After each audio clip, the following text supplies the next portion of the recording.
Hi guys, mayam. Good afternoon, mayam. Mayam, aise hadakse blog se namdi namagane thagat pa adagi edit tawba nangdre bako. Kaigino haibada aise hojikanje aigi schedule je am tight oyebako. Kaigino haibada mi leitabagi haidar mi je leitabagi hojikanje koigizu dukanda kari khara haidi samjan sajan batawebako aduduga ima hoidasu hojikan nong tarak torabagi matam oibanina sumang nungmang khara semebako aduna sidaju mi leitabанина waba adagi adasu mi leitabagi waba haitare sum haidi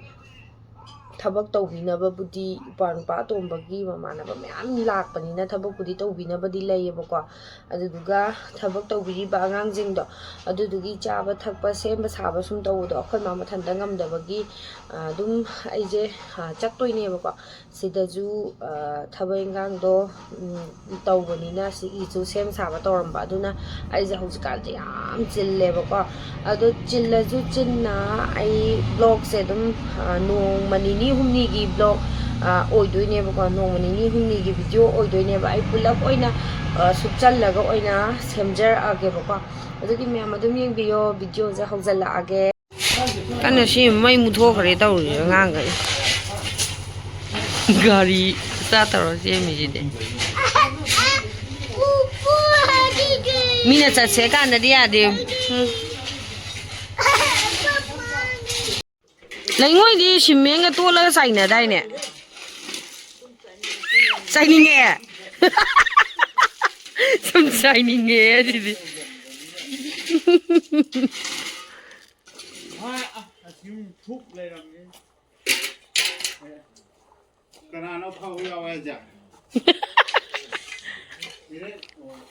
Hei.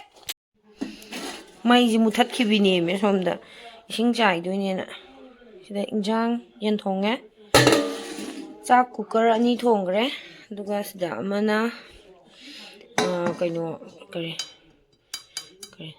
rice cooker liter kaino mangai ra tawru achoubudu ne bako aduda chak khara amga longkhat pire aina injang je aina khang dai heidabane manam khang manam namne na chakchari yamade nung chasanba lore hause bukne mapa mai ga loi muthakra nung khara pai sai da mapa da leingoi ki ka mem pai sai ga je yeng sem ki doine anam bana di lo shale oi sing kap ne tawri kan Hillary na kapak to rene poche.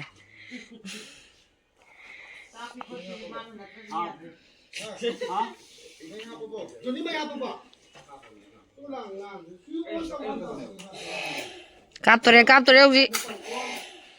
Moi perien jai du sak pusi na kap na pare.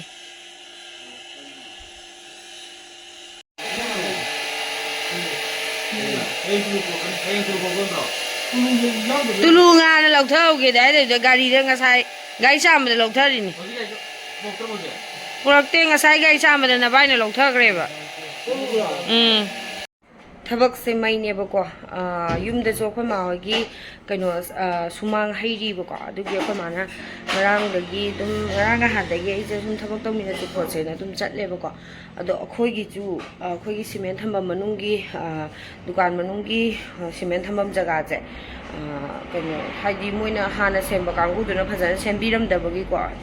nong jing chu ba matam yorok tore dan hojikti duna nong chu ba khotpada dum yusan ba haitare moina phajana sembiram dabagi adugi amuka semi ba ko ado moi kaka hoi thabak su ba khotpa la e do thabak se mai ne akhoi da ju thabak tawba ima hoi da ju thabak jinba ima ju kan je masa je yamna sole ba ko aduduga thabak to ngahakang pangbiruge tawbune akhoi je sida cha nung londana cha kai ka thong luaraga ai lore ba hoje class cha hanjale mai to thamamani aduduga akhoi sida na mu ꯃꯤ ꯃꯌꯥꯝ ꯂꯩꯕꯅꯤꯅꯅꯦ ꯑꯗꯨꯝ ꯑꯇꯩ ꯇꯧꯗꯍꯧꯅꯔꯖꯅꯣ ꯑꯗꯨꯒ ꯏꯃꯥꯒꯤ ꯊꯕꯛꯇꯣ ꯃꯇꯦꯡ ꯄꯥꯡꯉꯨꯔꯒꯦ ꯇꯧꯕꯅꯦꯕ ꯑꯗꯨ ꯁꯨꯝ ꯃꯨꯜꯂꯛꯀꯦ ꯃꯌꯥꯝ ꯀꯩꯔꯥꯛ ꯍꯦꯟꯅ ꯍꯥꯟꯅ ꯁꯦꯝꯃꯤ ꯃꯅꯨꯡ ꯁꯦꯝꯐꯝꯗꯣ ꯑꯩ ꯎꯠꯂꯛꯀꯦꯕꯀꯣ ꯑꯗꯨ ꯁꯤꯒꯤꯁꯤꯗ ꯄꯣꯜꯂꯤꯕ ꯖꯒꯥꯁꯦ ꯁꯤꯁꯦ ꯑꯩꯈꯣꯏꯅ ꯁꯤꯗ ꯌꯣꯠ ꯑꯃ ꯐꯥꯍꯜꯂꯤꯁꯦ ꯁꯤꯁꯨ ꯀꯣꯟꯅ ꯐꯥꯍꯟꯕꯅꯦꯕ ꯎ ꯑꯗꯨꯝ ꯉꯥꯈꯠꯅꯔ ꯂꯩꯕ ꯁꯤꯗ ꯂꯩꯕ ꯋꯥꯁꯤꯡꯁꯦ ꯑꯗꯨꯝ ꯉꯥꯈꯠꯅꯔ ꯂꯩꯕ ꯁꯤꯒꯤ ꯖꯒꯥꯁꯦ ꯄꯣꯟꯕ ꯁꯨꯃꯥꯏꯅ ꯅꯝꯊꯔꯛꯄ ꯁꯨꯃꯥꯏꯅ ꯂꯩꯌꯦꯕꯀꯣ ꯖꯒꯥꯁꯦ ꯁꯤ ꯍꯦꯛ ꯑꯦꯟꯇ꯭ꯔꯤ ꯇꯧꯔꯛꯄꯒ ꯁꯤꯒꯤ ꯖꯒꯥ ꯃꯌꯥꯏꯒꯤ ꯖꯒꯥꯁꯦ ꯅꯝꯊꯕ ꯁ꯭ꯋꯥꯏꯗꯩ ꯁꯤꯃꯦꯟꯒꯩ ꯂꯣꯏ ꯂꯧꯊꯣꯛꯍꯟꯈ꯭ꯔꯤꯅꯦ ꯁꯥꯏ ꯁꯦꯝꯅꯕꯅꯦꯅ ꯑꯗꯨꯒꯤ ꯁꯤꯗ ꯁꯦꯝꯃꯛꯑꯅꯤ ꯁ꯭ꯋꯥꯏꯗ ꯀꯛꯑꯒ ꯍꯥꯏꯕ꯭ꯔꯥ ꯀꯩꯅꯣ ꯑꯗꯨꯗꯨꯒ ꯁ꯭ꯋꯥꯏꯗꯒ ꯇꯧꯔꯒ ꯀꯛꯑꯒ ꯁꯦꯝꯅꯤ ꯍꯥꯏ ꯈꯪꯗꯦ ꯊꯕꯛꯁꯦ ꯑꯅꯤ ꯊꯣꯛꯍꯜꯂꯤꯅꯦꯕ ꯃꯣꯏꯅ ꯍꯥꯟꯅ ꯁꯦꯝꯕꯤꯔꯝꯕꯗꯨꯅ ꯐꯖꯅ ꯁꯦꯝꯕꯤꯔꯝꯗꯗꯅ ꯃꯣꯏꯅ ꯁꯦꯝꯃꯝꯃꯤꯁꯦ ꯁꯤ ꯄꯣꯠꯁꯦ ꯁꯤꯒꯤ ꯌꯣꯠꯁꯦ ꯁꯤꯗ ꯀꯩꯅꯣ ꯆꯦꯛꯁꯤꯗ ꯍꯨꯠꯂꯒ ꯄꯨꯗꯧꯗꯣ ꯄꯨꯕꯤꯔꯝꯗ꯭ರೆ ꯁꯤда ꯍꯥꯏꯐꯦꯠ ꯅꯞꯄꯒ ꯑꯣꯏꯅ ꯊꯝꯕꯤꯔꯝꯃꯦꯕ ꯑꯗꯨꯗꯨꯒꯤ ꯌꯥꯗ꯭ꯔꯕ ꯂꯣꯏ ꯅꯝꯊꯔꯛꯑꯕ ꯆꯠꯇ꯭ꯔꯤꯉꯩꯗ ꯍꯋꯥꯏꯖꯥꯔꯁꯦ ꯑꯝꯇ ꯀꯥꯏꯔꯝꯒꯦ ꯇꯧꯕꯅꯦ ꯉꯁꯤꯗꯤ 3ꯅꯤ ꯁꯨꯕꯒꯤ ꯑꯌꯨꯛꯅꯦꯕꯀꯣ ꯅꯨꯃꯤꯠ 5ꯅꯤ ꯀꯝꯄ꯭ꯂꯤꯠ ꯑꯣꯝꯈ꯭ꯔꯦꯕꯀꯣ ꯑꯗꯣ ꯍꯧꯕ꯭ꯔꯥ ꯍꯧꯗꯕ꯭ꯔꯥꯅ ꯑꯝꯇ ꯌꯦꯡꯉꯝꯒꯦ ꯇꯧꯕꯅꯦ ꯀꯥꯏꯔꯒꯦ ꯀꯩꯅꯣ ꯐꯖꯅ ꯊꯥꯡꯗꯣꯛ ꯊꯥꯡꯖꯤꯟ ꯇꯧꯕꯗꯣ ꯍꯟꯗꯛꯇꯤ ꯊꯕꯛ ꯆꯤꯟꯃꯟꯗꯅꯅꯦ ꯀꯌꯥꯁꯨ ꯐꯖꯅ ꯇꯧꯗ꯭ꯔꯦ ꯑꯗꯣ ꯌꯦꯡꯒꯦ ꯀꯥꯎꯊꯣꯛꯇꯅ ꯊꯥꯡꯗꯣꯛꯑꯝꯃꯦꯗꯅ ꯑꯗꯨꯒ ꯂꯧꯁꯟꯕ ꯀꯥꯎꯊꯣꯛꯇꯅꯁꯨ ꯅꯣꯡꯃ ꯑꯍꯤꯡ ꯆꯨꯞꯅꯒ ꯃꯄꯥꯟꯗ ꯂꯩꯔꯨꯔꯦ ꯑꯗꯣ ꯑꯣꯏꯕ꯭ꯔꯥ ꯑꯣꯏꯗꯕ꯭ꯔꯥ ꯌꯦꯡꯉꯁꯦꯕꯀꯣ ꯃꯅꯝꯒꯗꯤ ꯅꯝꯃꯦ ꯈꯪꯗꯦ ꯌꯦꯡꯉꯒꯦ ꯑꯩꯗꯤ ꯀꯌꯥ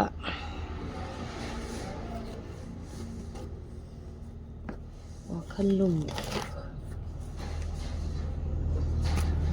ꯃꯅꯝꯗꯤ ꯅꯝꯃꯦ ꯃꯅꯝꯗꯤ ꯅꯝꯃꯤ Ready, 1, 2, 3.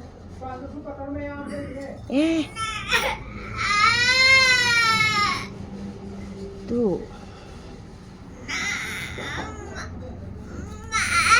Isa'su hꯧꯔꯦ. Isa'su hꯧꯔꯦ. ꯍꯋꯥꯏꯖꯥꯔꯁꯨ ꯍꯧꯔꯦ.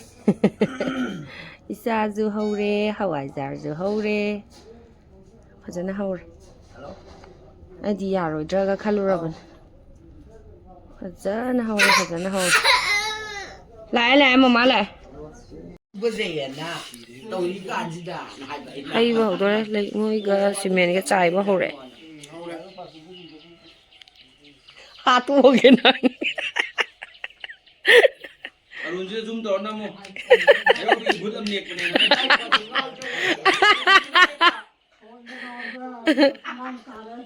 ꯐꯣꯟꯗ ꯉꯥꯎꯕ ꯍꯥꯏꯇꯥꯔꯦꯕ ꯅꯨꯃꯤꯠ ꯉꯥꯛꯇ ꯁꯛꯄ꯭ꯔꯣ ꯐꯣꯟꯗ ꯉꯥꯎꯕ ꯇꯥꯔꯦ ꯍꯥꯏꯖꯤꯜꯂꯛꯑꯦ ꯃꯥꯅ ꯑꯩꯈꯣꯏꯕꯧꯅ ꯐꯣꯟꯗ ꯉꯥꯎꯕ ꯇꯥꯔꯦꯒ ꯍꯥꯏꯔꯛꯏꯁꯤꯗꯤ ꯑꯔꯨꯟꯁꯤ ꯃꯁꯛ ꯌꯥꯝ ꯐꯖꯔꯝꯃꯤꯅꯦ ꯅꯨꯄꯤ ꯊꯤꯔꯕꯣ ꯃꯥꯕꯣ ꯑꯩꯅ ꯍꯥꯏꯗ꯭ꯔꯥ ꯑꯔꯨꯟ ꯅꯪ ꯃꯁꯛ ꯐꯖꯊꯣꯛꯑꯦꯅ ꯊꯤꯗ꯭ꯔꯤꯕꯣ ꯃꯥ ꯊꯤꯔꯤ ꯀꯟꯅ ꯑꯣ ꯑꯁ ꯑꯔꯨꯟ ꯍꯟꯗꯛꯇꯤ ꯌꯥꯜꯂꯛꯑꯅꯤ ꯁꯣꯏꯗ꯭ꯔꯦ ꯅꯪ ꯅꯁꯛ ꯐꯖꯊꯣꯛꯑꯦ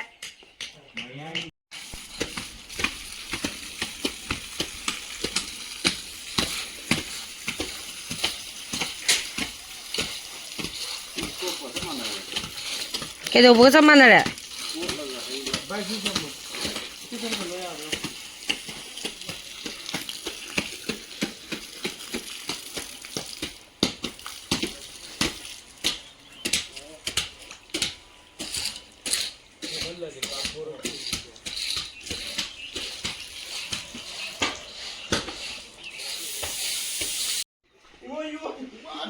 ꯍꯩꯕ ꯍꯧꯔꯣꯏ ꯁꯨꯕꯤ ꯈꯣꯠꯄꯤ ꯂꯣꯏ ꯂꯣꯏꯈ꯭ꯔꯦꯕ ꯒꯦꯠꯇꯒꯤꯅꯤ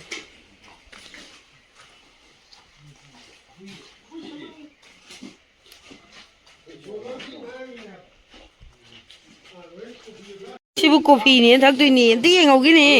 ꯍꯨꯔꯣ ꯀꯣꯐꯤꯔꯣ ꯁꯤꯕꯣ ꯏꯃꯥ ꯏꯕꯦꯝ ꯏꯃꯥ ꯂꯣꯏ ꯊꯛꯑꯦ ꯇꯨ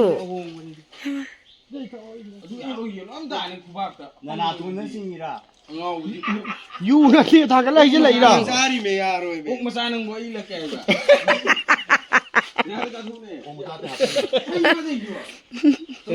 ꯔꯣꯅꯦꯁ ꯀꯣꯏ ꯊꯝꯃꯤꯔ ꯔꯣꯅꯦꯁ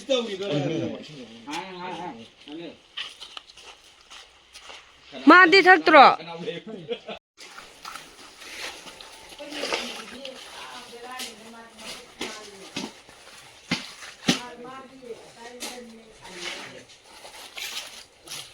रोनेस तो लो तुम फाने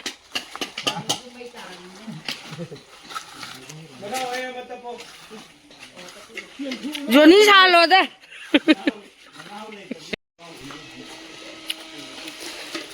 कोई बात नहीं हम नान में स्टिन बात नहीं ना कोई ले मार लास्ट बामो की जांगिन बेदू ना कोई ले मार last dah mbak tuat pam seme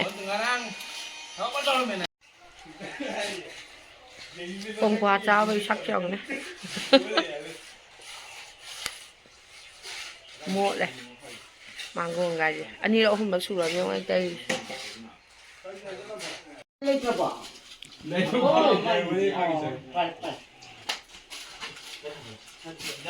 cô vẫn ngại cái cái lỗ mũi xì xa đi không thọ đâu Tham lên bro. nganu ani ap sala pula na nganu thong begini sina cha korfu ma thong á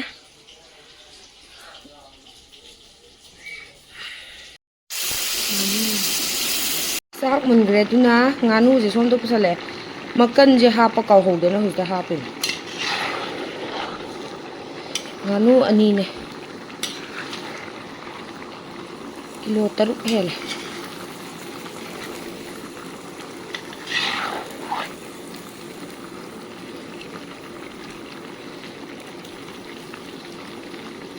sin lo ha pon ha pa ko ngang gai no chan ni ne mahi ku thok chung si a chaw ni na khum mam ni ne umo ahum ha chan re machu ga thum ga kai sang ga morok akang da du su ra ga khara ha kun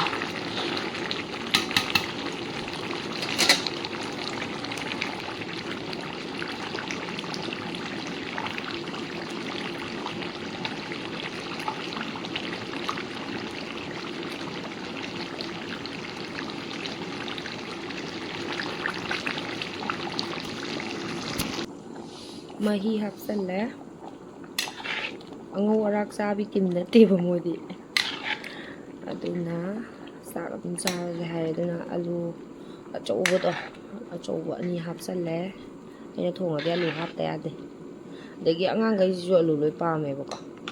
alu achouba ani hapsan gre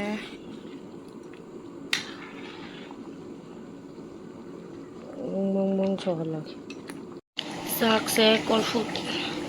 sak se korfu dagi thido e khara mabudi yauri do ju dum thame kompa chawa ma hap khre kompa ma sida leire jang lu shala dore Mai cover do ma ko ni gari ko jang gai suni.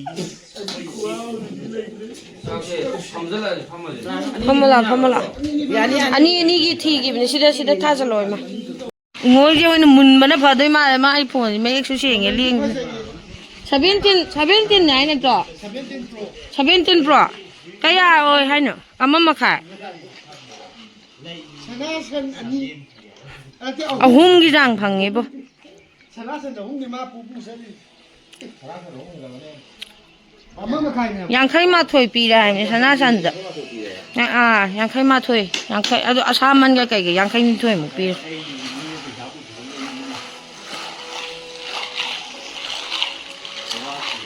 nào anh